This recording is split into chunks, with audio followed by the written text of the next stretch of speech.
Unlike most atheist arguments, especially on YouTube, I have to give this one credit for originality. Usually atheists just spit out the same tired cliches in lieu of actually putting any effort into their criticism of theism and Christianity. That said, this argument fails in some pretty obvious ways. Now it comes in two parts, but before I get to the core of it, I'd like to discuss a couple of issues that you brought up. You give a brief history of fine-tuning, saying that scientific theories have proven that life isn't fine-tuned, the planet isn't fine-tuned, and therefore it's only a matter of time before science proves that the universe also is not fine-tuned. Wow, this fits so perfectly into the atheist mythology of science overcoming barbaric religious ignorance. That would be very convenient for you if it was true. Anyway, I'm going to leave evolution alone for the most part, because that will distract from the main point, though I will note that you, like many other atheists, take the good science of evolution and repackage it with all sorts of unnecessary metaphysical baggage. Even assuming that God was in no way involved in evolution is a philosophical leap that the science has no way of making. Now, I wouldn't care that you do this, except sneaking atheist philosophy in with scientific theories has a lot to do, in my opinion, with explaining why many in the West are so scientifically illiterate. In a country like America that's so religious, what do you think will happen when you lie and tell people that science itself is an atheistic enterprise? Many will believe your lie and choose their religion over supposedly atheistic science, not realizing there was no conflict to begin with. Now, atheists, in doing what you're doing here, are perhaps some of the greatest enemies of science that I know, which is ironic considering how much you all go around paying lip service to science as if you actually care about it. Anyway, even if you were right, there is no getting rid of the fine-tuning of the universe. Multiverse theory has several problems, not the least of which is a problem of explaining the fine-tuning of even the multiverse itself, if it exists, and there are some reasons to think it does not. You can keep pushing the problem further and further back, but it won't go away. So an alternative understanding of the retreat of fine-tuning is that we just haven't found out what actually was fine-tuned yet, though we know that something was. That's about the most generous conclusion we can draw for atheists. So you're off to a bad start, and I haven't even gotten to the argument yet. Now the first part of your argument commits a fatal error when you talk about your admittedly very nice car.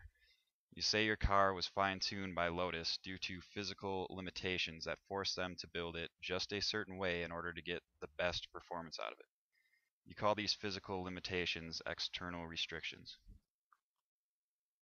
You then ask, so if God had to finely tune the universe because it couldn't have been created any other way, I ask you, theists, what were God's external restrictions?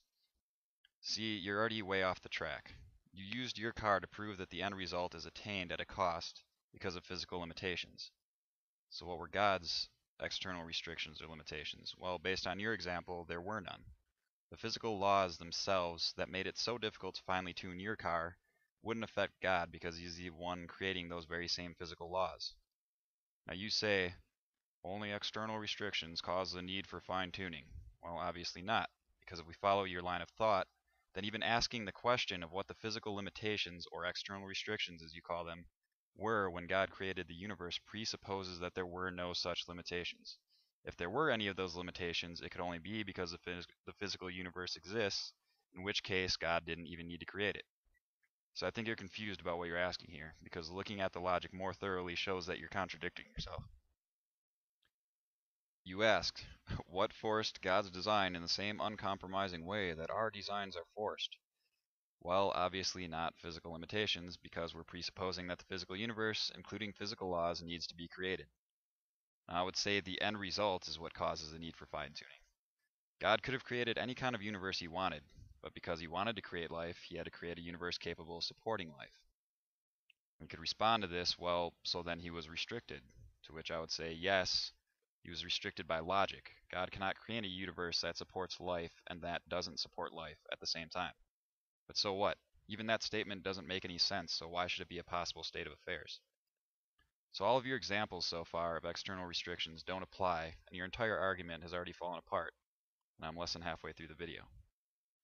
You say, but it gets worse, much worse. Yes, it does, especially in the second part of your argument.